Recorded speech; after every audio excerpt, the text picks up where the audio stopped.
It's the Billy Revolution. It's up to you. Billy Revolution is what you gotta do. The Billy Revolution, a quadrilateral grow under your chin, not in the center though, 'cause it's the Billy Revolution.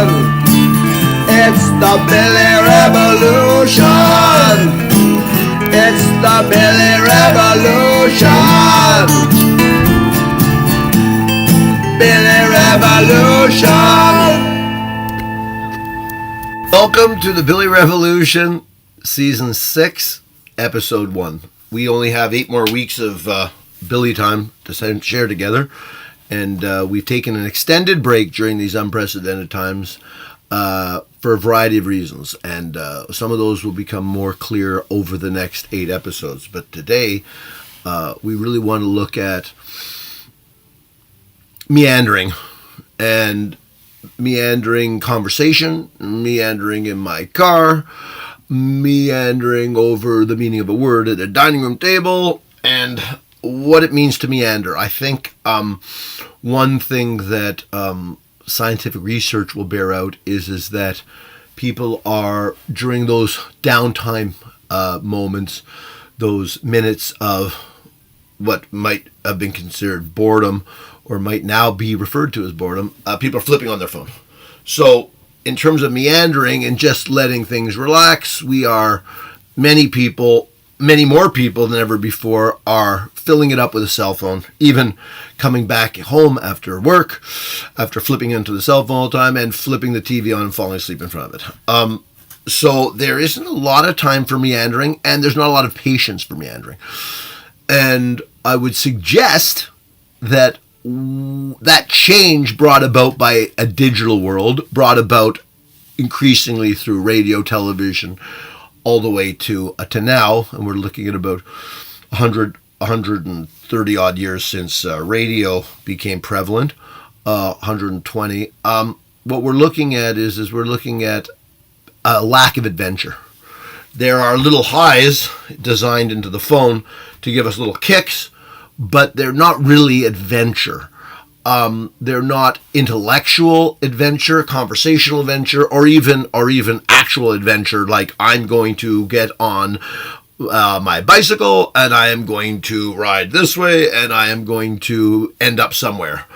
The planning that goes into everything, the ability to check the cell phone at every moment of potentially being lost is really a great limit, because we're never really being given an opportunity to really be adventuresome. Even in conversations, in professional circles, in conversation amongst friends, you have someone at the table when you say something and say, well, what I mean by that is this, and I think this word means this. Oh, someone's going to check it. And I'm going to Google and decide what the word means. Now, a great deal of the words in the English language and in other languages too were invented over a period of time. And a language that's alive is a language that's constantly changing. And you may be coming up with a word that doesn't even exist yet on Google, and then, oh, that's not a word you can use. That no longer is good. That doesn't fit this. And I think what this is the corporations. And I think that the corporations want you to get in and only use GPS and only use Siri and not be an adventurer. I think adventurers are dangerous. I think adventurers are able to look at situations with different eyes than sheep are. I think adventurers are able to put together an argument against the way a society's headed, where the rich are going to get richer and the poor are going to get poorer, in a way that is frightening to the people in power. Because the people in power work to establish a status quo and then maintain a status quo. So I think we could think about that this week. I think we could think about, where is our adventuresome spirit gone? And I think that, youth is often the most adventuresome people. And if they're all drugged up on their cell phones and drugged up on their inability to make intimate connections with hookup culture, then there may not be any more deep thought. There may not be any opportunities for deep thought.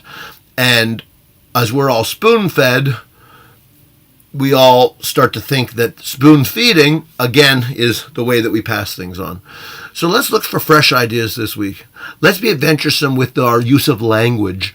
Let's be adventuresome when we're out on the road and we have to find something. Let's not appeal to the satellites floating around the planet. And let's see what we stumble upon when we aren't rigid in our way of doing things. I hope everybody has a beautiful week. It's so nice to be back. I forgot how much I enjoy having an opportunity to expound on something that I think is so sad in our culture. Bye-bye. You and I are quite alike. You drove your car, baby. I brought my bike. You know that it is such a funny game when we pretend we're just the same. Mohammed and Ella are both exasperated with how much, unconsciously, how much food they end up buying at the grocery store that is owned by 5 of the big corporate food companies. And so Mohammed, he said to the kids, okay, we're going to get the names of all the corporations. They've made a big mat. Here's the 5 corporations. Here's all the companies these huge corporations own. And they started going through the cupboard. This is all owned by Kraft, which is, there's a bigger name than Kraft anyway. And they do all this, and then what are we gonna do? And so they start coming up with some solutions about buying more local food, smaller businesses, making some of their own. And Ella says the same thing. Says, kids, this is crazy. Everything in this house is owned by a corporation. I can't eat here. Let's go to McDonald's. They're doing the same thing. It's the Billy Revolution. It's up to you. Billy Revolution is what you gotta do. The Billy Revolution, a quadrilateral grow under your chin, not in the center though, 'cause it's the Billy Revolution. It's the Billy Revolution. It's the Billy Revolution.